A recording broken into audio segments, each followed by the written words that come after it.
Hello, dear people. Good evening. Welcome to our Hunger Night, aka Midweek Service online ng Church So Blessed QC. And of course, nagpapatuloy po tayo sa ating series which is on practical Christianity based on the book of James. I'm telling you, ito pong book of James na ito is the most practical book there is na makikita natin dito sa New Testament. Talagang punong-puno siya ng lessons. But before we proceed, magpe-pray po muna tayo and then we're going to sing a song to the Lord. Alright, let's pray. Lord, maraming salamat po sa inyo again for an opportunity for us to approach your word, learn from it, and also, Lord God, to get to worship you in spirit and in truth. Holy Spirit, I'm asking you anoint me, anoint my brothers and my sisters. Lord, kailangan namin that you breathe life upon us so that this will not just be some religious exercise. Ayaw po namin yon. We want that you will just breathe life upon our singing, breathe life upon our studying, and Lord, that you be glorified in everything. In Jesus' name we pray. Everybody say, Amen, Amen. So, for tonight, nasa James chapter 3 na po tayo and we're going to start in verse 13 down to verse 18. And I will be using the New International Version. Makibasa po kayo sa akin. Who is wise and understanding among you? Let them show it by their good life, by deeds done in the humility that comes from wisdom. But if you harbor bitter envy and selfish ambition in your hearts, do not boast about it or deny the truth. Such wisdom does not come down from heaven, but is earthly, unspiritual, demonic. For where you have envy and selfish ambition, there you find disorder and every evil practice. Verse 17. But the wisdom that comes from heaven is, first of all, pure, then peace-loving, considerate, submissive, full of mercy and good fruit, impartial and sincere. Peacemakers who sow in peace reap a harvest of righteousness. Amen. Thank you, Lord. Ang pag-uusapan natin tonight, ito po yan heavenly wisdom versus worldly wisdom. Paano ba nating mapag-iiba kung yung wisdom na ginagalawan natin ay galing sa langit o galing kay Lord o yung wisdom na ginagalawan natin ay galing sa mundo? Ito pong verses na pag-aaralan natin ngayon will show us, galing pala sa mundo itong wisdom na ginagalawan ko. And of course, kung worldly pala yan, syempre, inaayawan natin. Or, malalaman natin, galing kay Lord itong wisdom na ito. Di dapat gamitin natin. Alright? So, heavenly wisdom, dapat gamitin. Worldly wisdom, dapat ayawan. But before anything else, eto muna. Pag-ibahin muna natin sakali po na naglalaro sa utak natin itong knowledge at wisdom. Ano bang kinaiba niyan o may pagkakaiba ba yan? Ang sagot po, meron. Sabihin natin lahat, knowledge. Yan, isulat niyo sa comment section. Knowledge, alright? Ano yung knowledge? Ito po yan. Ang knowledge ay kaalaman or some others would use intelligence, katalinuhan. Halimbawa, marami kang alam. You know about biology, you know about math, you know about anatomy, or you know about history.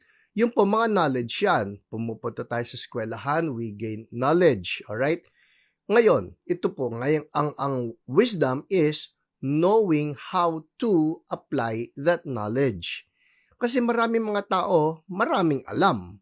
Pero ang tanong, yun bang alam nila ay naia-apply nila. Parang ganito lang yan, usapang church naman. Marami ng mga tao, ang daming alam na Bible verses. Ay naku po, sitas. Di ba? Basa. So, alam nila itong mga verses na ito, pero ang tanong, naia-apply ba o naipapamuhay ba? So, wisdom has to do with knowledge being applied. Yun po yun. Dahil kung alam nga natin, hindi naman natin na i-apply, sayang lang. So, let's proceed. Yung pag-aaral na ginagawa natin ngayon. heavenly wisdom versus worldly wisdom. Simple lang po itong outline na ito. Una, simulan natin on wisdom. Alright? Number 1, sa lesson natin, contrast in source. Contrast, ibig sabihin, kaibahan. Saan sila nagka-contrast? Saan?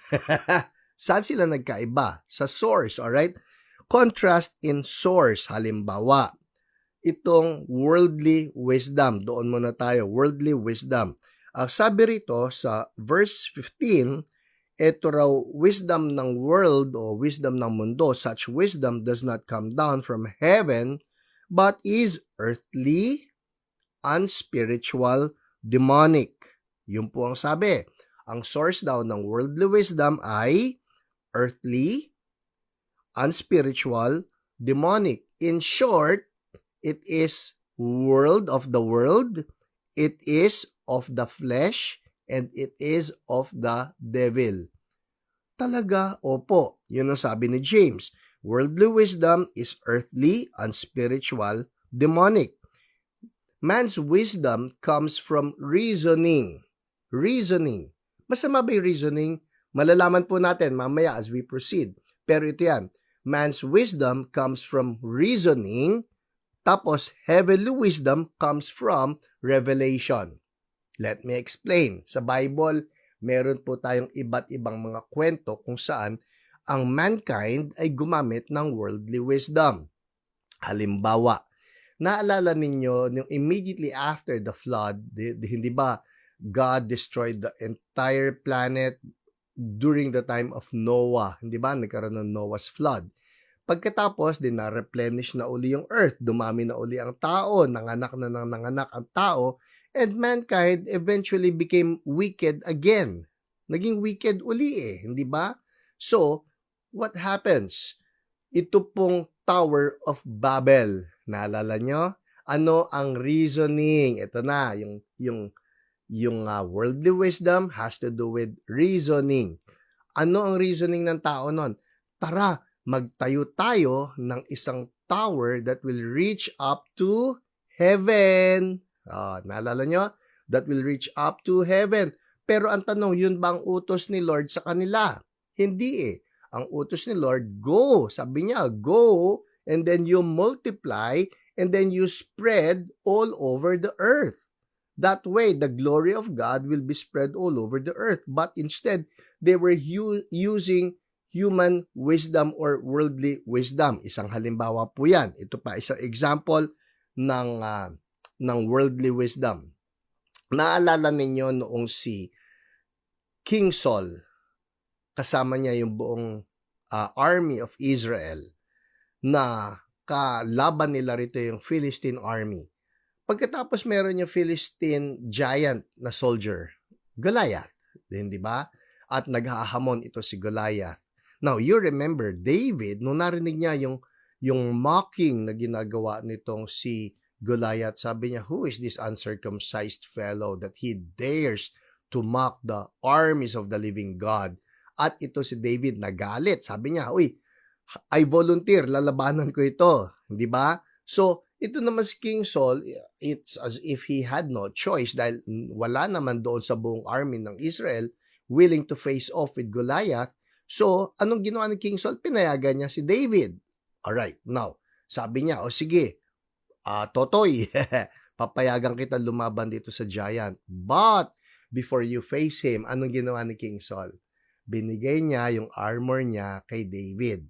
O, isuot mo ito, isuot mo yung armor ko, isuot mo yung helmet ko, isuot mo yung breastplate ko, gamitin mo ito, gamitin mo yung sword ko, everything, the shield, everything. That's human wisdom. Now, not to say na, hindi ba sundalo yan Pero that's using reasoning.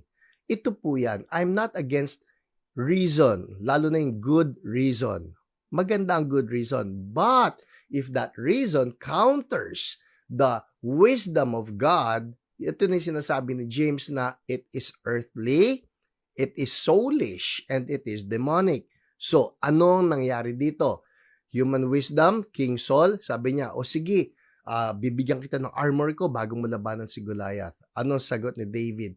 Hindi ito ang feeling ko na dapat isuot, hindi ito yung nakasanayan ko. Tinuruan na ako ni Lord, inanoint na ako ni Lord kung paano labanan ng lion, kung paano labanan ng bear, and I'm going to face this giant in the name of the Lord. And of course, we all know the story. Si David, tinanggal niya yung armor ni King Saul, and he also did not use the sword of Saul. Instead, he used yung kanyang tirador, the slingshot. So, nakikita natin dito, merong human wisdom which is worldly, and then you have heavenly wisdom which comes from God. Importante sa atin ito, lalo na tayo ng mga Kristiyano, that we are not just approaching things using human wisdom, but divine wisdom. Amen. Alright. Okay, isa pa. Naalala ninyo, ito pa, isang example ng paggamit ng human wisdom versus divine wisdom or heavenly wisdom. Ito, naalala niyo no si Jesus. So he was teaching the people, and there were more than 5,000 men gathered, excluding the women and the children. So, ang dami nito. Sabihin na natin 15,000 tao were there. And eto na, pasok ang mga disciples using human wisdom. Ano sabi nila kay Jesus? Lord, ang dami ng mga taong ito. Papalubog na yung araw. Walang tindahan dito. Lord, pauwiin na po ninyo sila. Dahil pagka tumagal-tagal pa yan, hihimatayin na yan pagka uuwi na. That's human wisdom. Masama ba yun? Well, there's reason to it. It sounds logical. Yun nga lang, pag pumasok na ang divine wisdom, iba yun. So ano sabi ni Jesus? Hindi natin sila papaupuin. Sabi niya, hindi natin sila papaalisin. Sorry. Hindi natin sila papaalisin. Papaupuin natin sila because sabi niya, you are going to feed them. How? Na-volunteer na 5 loaves of bread and 2 fish. And of course, the rest is history. Napakain nila lahat ng tao with 12 basketfuls of leftovers. Bakit? Because divine wisdom is higher than human wisdom. Amen? Nakukuha natin. So, balikan natin ito. Contrast in source. Saan nagmumula itong worldly wisdom? Ang sabi rito, comes from the world, the flesh, or the devil. While God's wisdom comes from revelation. Kaya importante po sa atin na mga Kristiyano, wag lang tayong umasa sa reasoning. Minsan maganda yung reasoning, pero hindi naman ito nagdadala ng wisdom coming from the Lord. Amen. Ito po, kumuha tayo ng mga example nitong human wisdom na ito. Malamang narinig na ninyo ito. Halimbawa, human wisdom using human logic. Sample. Narinig nyo to, it is better to cheat than to repeat. Yun. Human wisdom yun. Oo nga naman, totoo naman. Hoy, minsan lang naman ito, mamaya bumagsak pa ako, uulitin ko pa ito. Reasoning yan, but that's not godly reasoning. Hindi ba? Alright, isa pang sample nice guys finish last. Ay, mangungulelat ka pag ikaw nagtinutino. Kinakailangan din, syempre, may konting kalokohan. That's human reasoning. Kasi ayaw mong makulelat. So, don't be too nice so that you won't finish last. Eto, usong-usong ngayon, naririnig ko ito. Yung, that's your truth. Diba? Ano yung your truth, my truth? Na para bang ang truth ay nagbabago na, well, everyone has his own truth. Huwag mong ini-impose yung truth mo sa ibang tao. For example, meron niya magsasabi, well, abortion, I believe in pro-choice. Kasi that's my life, my body, my life, my choice. Sabihin nila. At yun daw yung truth nila. Pero, the absolute truth, ito po yan ang Bible presents us with an absolute truth. And the absolute truth is, God said, you shall not kill. You shall not murder. And every time we abort a fetus, whatever you want to call it. Sabi la, it's not a baby, it's a fetus. Ano ba naman? Ang fetus po sa biology, natutunan na natin, baby yon, early stages, di ba? So, ito yon. Lahat yan ay human reasoning, and all of these human reasonings, ang sabi nitong si James ay earthly, unspiritual, demonic. So, anong source ng human wisdom o nitong worldly wisdom? Earthly, unspiritual, demonic. O, puntahan naman natin. Ito pong heavenly wisdom. Isulat nga natin yan, heavenly wisdom. Yan ang gusto natin. Heavenly wisdom. Anong source naman ito? Sabi rito, the wisdom that comes from heaven. Obviously, galing ito kay Lord. So, importante sa atin bilang mga believers that we ask the Lord, Lord, ano po ang wisdom na nanggagaling sa inyo? So, being believers, what would be our sources of heavenly wisdom? Of course, unang-una dyan would be our Lord Jesus Christ. In 1 Corinthians 1:24, ang tawag kay Jesus, He is the wisdom of God. No? To those whom God has called, both Jews and Greeks, Christ, the power of God and the wisdom of God. Jesus is the wisdom of God. You need wisdom? Hingi ka kay Jesus, dumikit ka kay Jesus. Sabi nga sa 1 Corinthians 1:30, it is because of Him that you are in Christ Jesus, who has become for us wisdom from God. Lord, kailangan ko po ng wisdom, dumikit ka kay Lord. Promise po, naalala ko ito, nung ako po, I was 17 years old, and I was in the US nung mga panahon na yon. And I remember, nag-ano po ako nagsaling pusa ako doon sa office ng nanay ko. So, sideline ako ng trabaho. Kung ano-ano lang, odd jobs, no? Nariyan na nakiki-vacuum ako ng carpet sa office ng nanay ko. Nariyan taga-sort ako ng mga mails. Ako yung pupunta ng post office. Sometimes janitorial services. Kung ano lang, alam niyo, saling pusa para lang hindi naman sayang yung panahon ko ron, kumikita-kita rin, ganyan. So anyway, I still remember, so I just love the Lord and I was reading His Word. And I also know that being a believer, it is my role to witness for our Lord. So, I was looking for opportunities to share Jesus with the people that He will allow to be on my path. No? Yan man ay mga co-workers na nanay ko, mga empleyado, and obviously, yung mga taong ito, these are professionals na kani-kanya silang mga trabaho doon. Pero ito yan, I still remember sharing the gospel. Pag kami nakakasabay ako ng mga tao, I get to share Jesus. I always bring with me yung New Testament, yung 1984 na NIV. I have that in my pocket. Nagbabasa ko niyan. And sometimes I get to talk to someone and I share Jesus. Tapos ang maganda rito, may mga tanong sila, no? Tatanong sila tungkol kay Jesus and then I will answer them.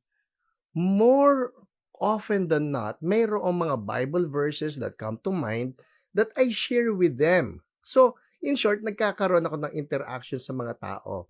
Fast forward tayo. Yung nanay ko po, one of those moments, sabi niya, anak, sabi niya, kinausap ako ni Edwin, o anak, kinausap ako nitong si Rafi, mga kasamaan po niya yan sa work, no? Sabi niya, sabi nila, ang galing-galing mo raw, ang talino mo raw. Sabi ko, ha?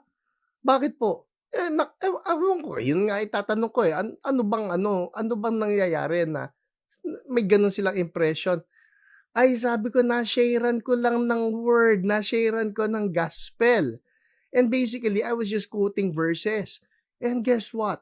Yun po mga verses na ito, when I get to share them with people, these people actually find so much wisdom in them. It's not me. It is the wisdom in the Word of God. Yun po yun Ganito na lang, sampulan ko kayo. Have you listened to Manny Pacquiao? Pagka nag-share na ito ng Word of God, ay, nga kayo For all of his detractors na sinasabi, si Manny Pacquiao, walang pinag-aralan yan, etc., etc., alam po ninyo, you listen to him when he starts expounding the word at masasabi nyo, grabe, ang talino naman ni Manny Pacquiao. Now, it's not him not really him. It's the wisdom of God flowing in him. Are you getting this? So, balikan natin. Ano ang source ng heavenly wisdom? The source is Christ himself. And number 2, the source is the Bible. 2 Timothy 3:15. Anong sabi rito? How from infancy you have known the Holy Scriptures which are able to make you wise. There you go. Wise for salvation through faith in Christ Jesus. Kaya, pag meron kayong Jesus, pag meron kayo na Bible, you become wiser. Sino sa inyo gusto maging wiser? Heavenly wisdom, ha? Alright? Lagay nga natin dyan sa comment section, me. Oh, me wiser. Yan. I love that, no? Ano pa? So, paano magkaroon nitong wisdom na ito? Isa pa po, prayer. James 1:5. James 1:5. Ang sabi rito, if any of you lacks wisdom, you should ask God, who gives generously to all without finding fault, and it will be given to you. Hingi lang daw tayo kay Lord. You need heavenly wisdom, Lord, pengi po ng wisdom. I don't want the wisdom of the world. I want the wisdom that comes from heaven. Amen. Alright. Yun po yun. Yun ang sources natin. You have Jesus, you have the Bible, and you have prayer. And of course, ang maganda niyan, when you ask for prayer, the Holy Spirit Himself, who is the Spirit of wisdom, will come upon you. Alright. Andar na tayo. Natapos na yung contrast in source. Ano yung source ng worldly wisdom? Demonic. Demonic. It is worldly, it is fleshly, it is demonic. Ano ang source ng heavenly wisdom? Si God. Alright, let's move on. Number 2, contrast in fruits. Magkaiba rin po ng bunga ang worldly wisdom at ang heavenly wisdom. Ano ang bunga ng worldly wisdom? Ito po, verse 13. Andar tayo ha. Sabi rito, who is wise and understanding among you? Let them show it by their good life, by deeds done in the humility that comes from wisdom. But, verse 14, if you harbor bitter envy and selfish ambition in your hearts, do not boast about it or deny the truth. So, dito nakikita na natin, ano-ano raw ang bunga nitong worldly wisdom. I'm telling you, yung sinabi ni Jesus, by their fruit you will know. Ito po mga fruit kapag ang tao kumikilos sa worldly wisdom. Ano-ano yon? Una, envy and selfish ambition. Sabi niya, envy and selfish ambition. Bakit daw kumikilos sa worldly wisdom ang ibang tao? Dahil may inggit. Bakit magkakaroon ng inggit? Kasi may sariling ambisyon. Envy and selfish ambition. For example, the Pharisees. During the time of Jesus, ito yan eh. Kunyari nakita ninyo si Jesus. And he was such a very good teacher. Not only that, he was a miracle worker. Kung nakita nyo si Jesus, na napakabait, napakagaling magturo, at gumagawa ng mga himala. Tanong, kayo ba magiging fan ni Jesus? Ako magiging fan. Ang tawag doon, disciples. Alright? I'll be a follower of Jesus. Bakit? Ang bait. Ang galing magturo. Gumagawa ng mga himala. Yun nga lang ito. Yung pong mga Pharisees, yung mga Sadducees, the scribes, the teachers of the law, the chief priests, they would not have anything to do with Jesus. Why? Kasi they had envy. Naiinggit sila na yung mga tao kay Jesus sumusunod. Na yung mga tao, si Jesus ang kanilang naging mentor. And so they had envy. What else? They had selfish ambition. So much so that they connived with each other just to kill Jesus. Anong pinagmulan nitong ganong klase ng reasoning? Ito po yun, worldly wisdom.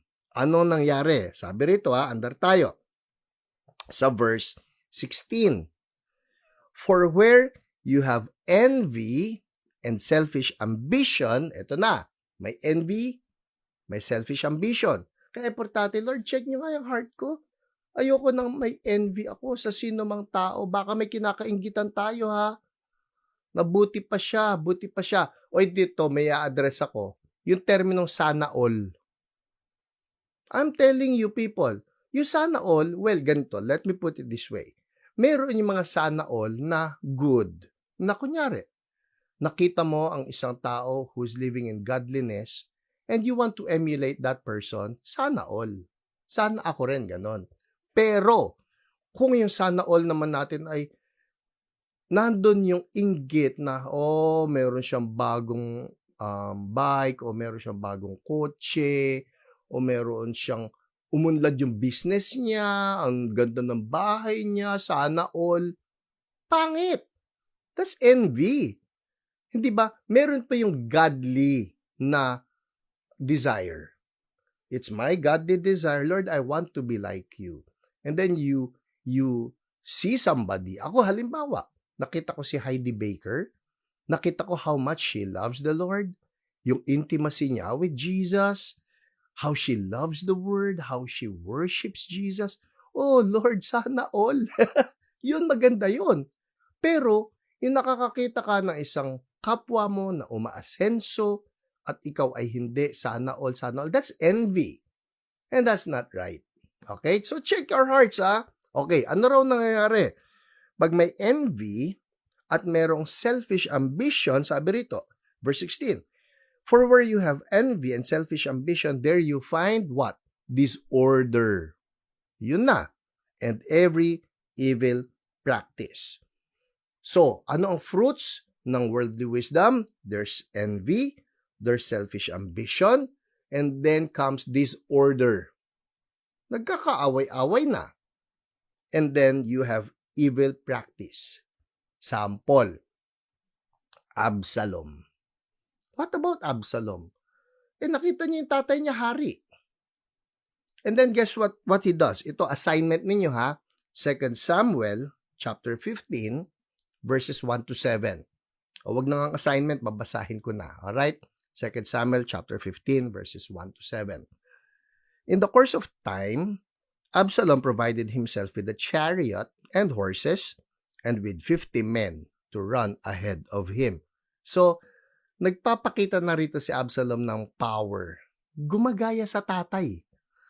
Gusto niyan, yung tatay ko hari, meron siyang entourage. Gumawa siya sarili niyang entourage. Verse 2, he would get up early and stand by the side of the road leading to the city gate. Whenever anyone came with a complaint to be placed before the king for a decision, Absalom would call out to him, "What town are you from?" He would answer, "Your servant is from one of the tribes of Israel." Then Absalom would say to him, "Look, your claims are valid and proper, but there is no representative of the king to hear you." And Absalom would add, "Listen, if only I were appointed judge in the land, then everyone who has a complaint or case could come to me, and I would see that they receive justice." Ano na nangyayari? Envy, hinggit siya yung tatay niya, hari. Selfish ambition. Kung maging judge lang ako, ito gagawin ko Ano nakikita nyo? Nag-a-ambition na ito. Verse 5. Also, whenever anyone approached him to bow down before him, Absalom would reach out his hand, take hold of him, and kiss him. Uy, ang bait! Absalom behaved in this way toward all the Israelites who came to the king asking for justice, and so he stole the hearts of the people of Israel. Yun na. Nakukuha na niya yung puso ng mga tao. But behind all of the actions, may ambition. Verse 7, at the end of 4 years, Absalom said to the king, "Let me go to Hebron, fulfill a vow I made to the Lord." 4 years niyang tinrabaho yan. What? The envy and the selfish ambition to become king himself. That's human wisdom at work. Nasusundan natin? Pangit po yon. Rebellion ang ginawa niya. Let's move on. Tingnan naman po natin ngayon yung fruits nitong si heavenly wisdom. Iko-contrast natin ito doon kay worldly wisdom. So anong fruits niya? Ito po, maganda eh. Verse 13, uli, sabi, "Who is wise and understanding among you? Let them show it by their good life, by deeds done in the humility that comes from wisdom." Unang fruit nitong si heavenly wisdom, may humility, may kababaang loob. Some other versions would use meekness. Now, gusto ko i-highlight yung meekness. Fruit daw yan ng heavenly wisdom. Ang tao raw na kumikilos sa heavenly wisdom may meekness. Now, why do I like the word meekness? Noon po, pagka sinabing meekness, ang iniisip ko, parang mahina, parang kawawa, parang api-api. Alam mo yun, gentle Jesus, meek and mild. Hindi po pala yun ang ibig sabihin ng meekness. Meekness is literally power under control. Oh, opo. A meek person actually knows he has power. But he chooses not to use that power just whenever and wherever he wants to. It's power under control. Ang isa pong example ng meekness, the illustration is that of a horse that has been broken. Alam niyo, pagka sabi ang horse daw na broke na o na break in na, ibig sabihin from the wild, dahil yung horse na yan, nagagalit yan, sumisipa yan. Pero pag yan nahuli ng tao and then na i-break na nung amo niya, ay, kung anong gusto ng amo, gagawin na niya. But not to say that the horse is now powerless. It still has power. Ang totoo, pag sumipa yan, patay yung amo niya eh. But it knows, wait, I'm going to put this power under control. At yan po ang bunga ng heavenly wisdom. Ito po, papansinin ninyo, ang mga tao na kumikilos with heavenly wisdom don't flaunt their power. They're humble. Alam nila, you know what, I have authority, I have power, pero I'm not going to flaunt it. Nandyan lang yan. Best example, Jesus. Si Jesus, naalala nyo, He never showed or flaunted His power in such a way na, pakala nyo. Naalala nyo yung sinabi ni Jesus, don't you realize I can call on God, my Father, and He's going to send me 12 legions of angels. Just like that. Lahat kayo patay, but I will not. Naalala ninyo nung He was about to be arrested in the Garden of Gethsemane? Sabi niya, who are you looking for? We're looking for Jesus. Sagot niya, I am He. Pag sabi niya nung I am He, ano nangyari? The arresting officers, boom, nagbagsakan lahat. What's that? That was just a tiny little bit of the power in Jesus. Sabi niya, ching! Ching! Hindi niya pinangalandakan. That's meekness. Amen? We need more of that. Sa church, sa government, sa pamilya, na ako ang tatay dito. Hindi. You don't need to flaunt it. Meron tayong meekness na galing kay Holy Spirit. Amen. Andar pa tayo. Ano pa ang fruit nito si heavenly wisdom? Sabi sa verse 17, the wisdom that comes from heaven is, first of all, pure. So, ito raw ay pure. Which means, yung wisdom na ito should be leading to holiness. Okay? And then, peace-loving. O if you have heavenly wisdom, you love peace. Ayaw mo ng gulo. That's heavenly wisdom. You're considerate. You're submissive. You're full of mercy and good fruit, impartial and sincere. Ang gaganda po. Idagdag pa ninyo rito the fruit of the Spirit. Malalaman ninyo ang isang tao na tunay. Siguro underline natin yan. Sulat nyo nga sa comment section, tunay. Okay? Ang tao na tunay na may heavenly wisdom, may fruit of the Spirit.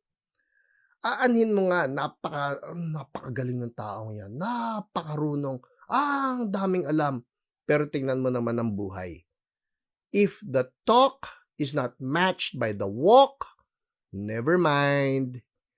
If the intelligence or the knowledge of the person is not matched by the life, never mind. Yan yung sinasabi ni James dito. Meron kang worldly wisdom. And it is earthly, it is unspiritual, it is demonic. Mag-cite ka pa ng sangkaterba mong verses, but if the life does not match, that is still worldly wisdom. Alright? So, nakakadalawa na tayo. Una natin pinag-aralan, the contrast in source. Ang source ng worldly wisdom, earthly, fleshly, demonic. Ang source ng heavenly wisdom, si God.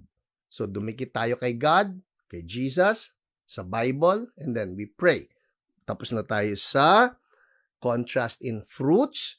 So, importante po ang fruits. Finally, number 3, contrast in harvest.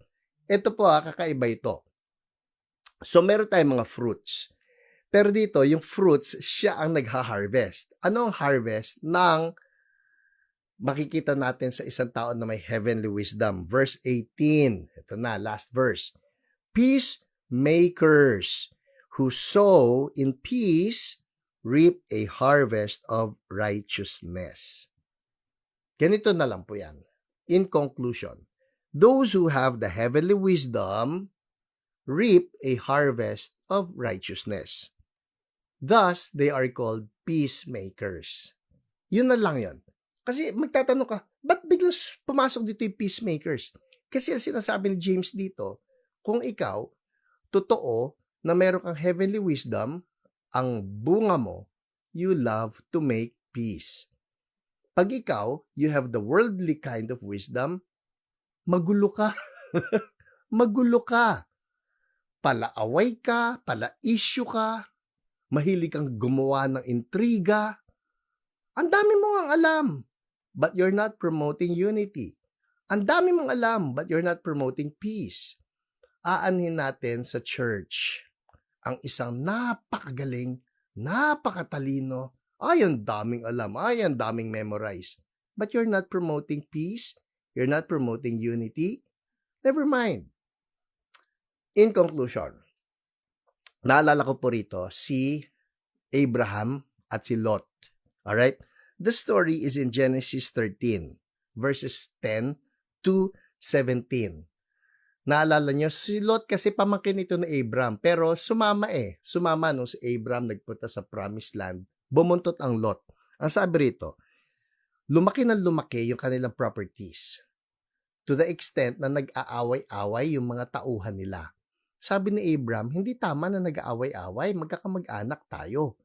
So, ang sabi ni Abraham, mamili na lang tayo ng lugar. Kung saan ka pupunta, doon ako sa kabila. Okay? Para sa ganon, hindi nag-aaway-away para sa properties. Ngayon po pansinin ninyo, may mga ganyang away din sa properties. Anyway, andar tayo. Verse 10.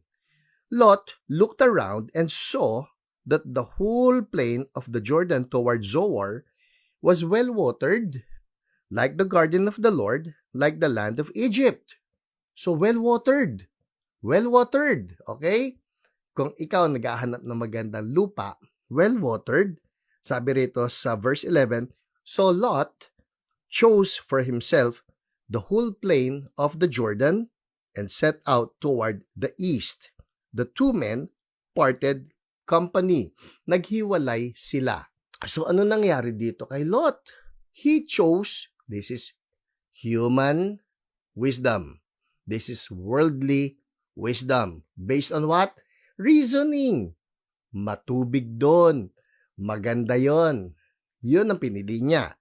Verse 11, so Lot chose for himself the whole plain of the Jordan, set out toward the east, and the two men parted company.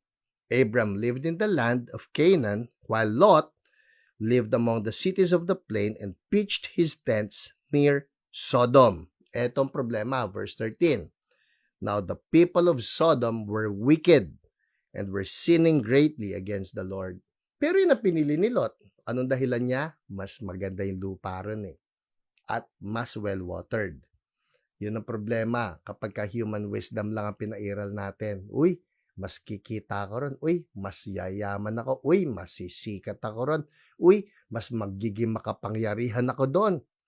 And sometimes these are the paths that people follow using human wisdom. Yun ang mali. Eto na, andar tayo. Si Abraham, sabi rito, verse 14, the Lord said to Abram, after Lot had parted from him, look around from where you are to the north and south, to the east and west. All the land that you see I will give to you and your offspring forever. I will make your offspring like the dust of the earth, so that if anyone could count the dust, then your offspring could be counted. Go walk through the length and breadth of the land, for I am giving it to you. Ano yung kay Abram? Ito yon. That's the heavenly wisdom. Naalala nyo? Worldly wisdom depends on reasoning. Divine wisdom or heavenly wisdom depends on revelation. Ano ba nire-reveal ng Word of God? Ano nire-reveal na will ni Lord? Doon tayo. That way, we have the blessing of God. Amen? So I trust you learned something tonight. Panginoon, bigyan niyo po kami ng discernment so that we will know if we're moving in heavenly wisdom or worldly wisdom. Ayaw namin sa worldly wisdom. Gusto po namin ang wisdom ninyo. Salamat po. Sa pangalan ni Jesus. Amen. Amen. Alright, well, that's our lesson for tonight. Bago tayo pumunta sa prayer time, gusto ko lang ipaalala sa inyong lahat. Una po, sa Friday, the healing class, because it's the third Friday of the month of December. At palapit na po ang Pasko. So, I also would like to announce, lahat ng Church So Blessed QC, meron tayong Christmas service. Isa lang po ang service natin sa Pasko. We will be holding it sa Prime Hotel, 10 a.m. Alright? And that's it. Tuloy tayo sa ating prayer time. Huwag kayong mawawala.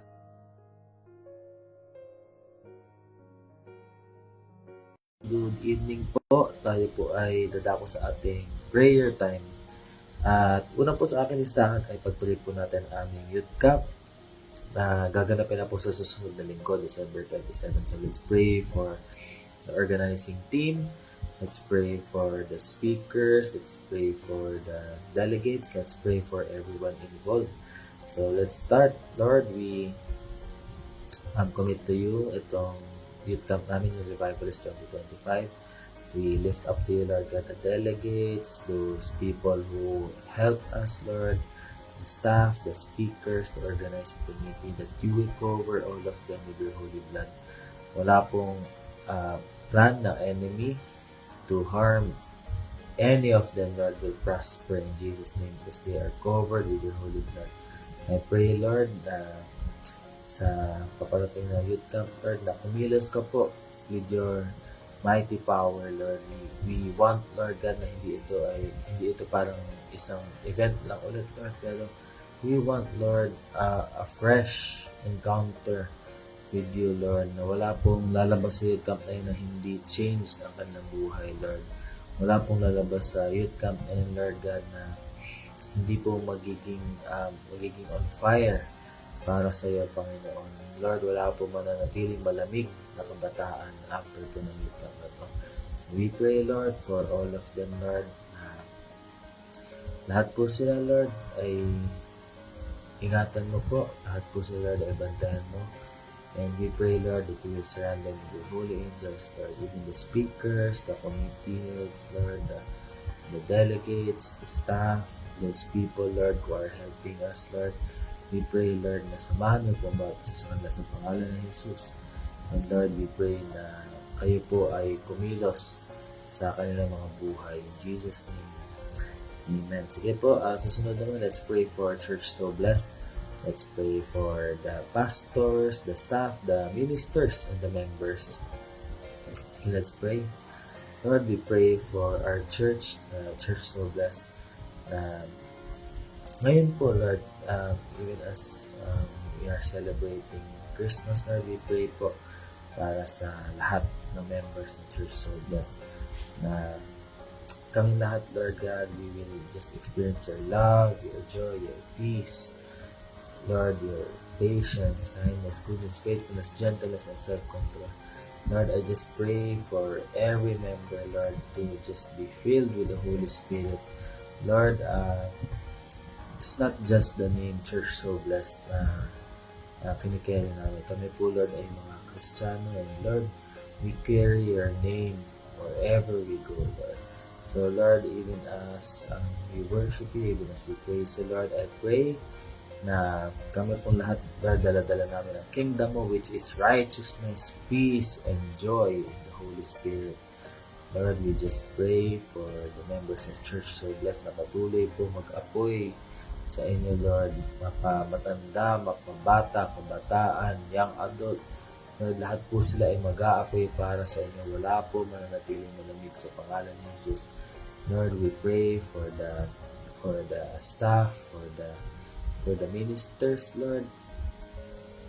Lahat po sila, Lord, ay patuloy din na ingatan mo, Lord. Always keep them, Lord, under your wings, Lord. Sila po ay iniingatan mo. Sila po ay yung kinukover, Lord, na yung Holy Blood. And Lord, we just pray for them, Lord, even the members, Lord, na patuloy mo silang panoorin, Lord, patuloy mo silang, Lord God, na bantayan. Lord, we just place a hedge of protection upon them in the name of Jesus. Lord, I also pray for the pastors, Lord God, na ito po, even, Lord, na sa Christmas, wala pong pahinga ang mga pastors, Lord. Sila po ay magkakaroon pa na ng mga services sa kanilang mga churches. We pray, Lord, that you will sustain them, you will give them strength, you will give them wisdom, Lord, sa lahat ng kanilang ituturo, and Lord, even sa pag-iingat nila sa kanilang mga flock, we just pray for grace, Lord. We just pray for a renewal of strength, Lord, and we pray for rest, Lord, even as they dwell in your presence, God. Salamat, Lord, dahil sinabi sa word mo that cast all your anxiety on me because I care for you. So, Lord, we do just that, Lord God. We cast all our anxiety on you, Lord, because we know, Lord, that you are the one who holds us, Lord. You are the one who holds us in your hand. Thank you, Jesus, sa pag-sustain mo po sa amin sa Church So Blessed. Lord, cover all of us with your holy blood, the pastors, the ministers, the staff, and the members, Lord. Kami pong lahat, Lord, ay nagtitiwala po sa iyo sa lahat po ng plano para sa amin. Lord, we're also praying for the new church building para po sa CSB name. In Jesus' name, Amen. Let's pray for the body of Christ. Ganun pa rin, let's pray for unity. Let's pray for obedience to the call for the body of Christ. So, Lord, we just pray for the church, Lord, sa Philippines, and not just Philippines, Lord, but even beyond the Philippines. We pray for unity. We pray, Lord, for obedience in Jesus' name. Lord, patawarin mo po kami kung kami po mismo mga tao, Lord, mga Kristiyano, who are called by your name, Lord, kami mismo nag-aaway-aaway. Lord, we repent, and Lord, unite us, Lord. Unite your body in Jesus' name, because you are the head of this body, Lord. So, unite this body, Lord, that it may serve its purpose, Lord, para po mapakilala ka namin sa buong bansa sa pangalan ni Jesus. Lord, we just pray for the body of Christ, that intercessors will rise up, Lord God. In the name of Jesus, we pray, Lord, tulad ng nakasulot sa 2 Chronicles 7:14, Lord, that if my people who are called by my name will humble themselves and pray and seek my face and turn from their wicked ways, then I will hear from heaven and I will forgive their sin and I will heal their land. We pray, Jesus, na ang church po, ang body of Christ sa Pilipinas will just humble themselves before you, Lord. We know that there's corruption in the land. But the Lord, first, the people who are called by your name must humble themselves first and seek your face and turn from their wicked ways. Lord, we are standing in the gap on behalf of this nation, Lord God. We repent, we say sorry, Lord. We pray, Lord, for the body of Christ to be united, Lord, para po sa national revival. In Jesus' name, we pray, Lord, there will be obedience to your calling for us, Lord. There will be an obedience to walk in God's love and to give it away to the Philippines and to the world. Na lahat po kami susunod sa inyong Great Commission, Panginoon, to go and make disciples of all nations. In Jesus' name, we pray, Lord, for the body of Christ in the Philippines to raise up intercessors, Lord, and evangelists and missionaries, Lord, sa pangalan ni Jesus. Amen. And lastly, we'll pray for the Philippines. So, alam natin sa Philippines ang mga nangyari. We know of the bad news. We know na marami po sa mga balita ang bad news and mas unique na ang good news ngayon. So, let's pray for the Philippines na tayo po ay tinawag na the Christian nation sa Asia. So, let's pray for the Philippines, even as we are a Christian nation, that Jesus will be seen, Jesus will be known sa ating bansa, and He will be King in this country. So let's pray. Lord, we pray for the Philippines, Lord. Sabi ko sa word mo, Lord, and blessed is the nations, God is the Lord. So we just exalt you, Lord, sa aming bansa. Alam namin, Lord, at alam mo po na nangyari na mga korupsyon, mga hindi maganda pangyari sa aming bansa, Lord. And we lift this nation up to you, Lord. Kami po, we are standing in the gap for our nation, Lord. We pray for revival for our nation from Luzon, Visayas to Mindanao. We pray, Lord, for restoration of our land, Lord, a restoration to righteousness, to holiness, and the fear of the Lord, in Jesus' name. Lord, ayaw na po namin ng kasalanan. Kung meron mga na-entertain sa aming bansa, Lord, which leaves us or which left us vulnerable, Lord, to demonic attacks.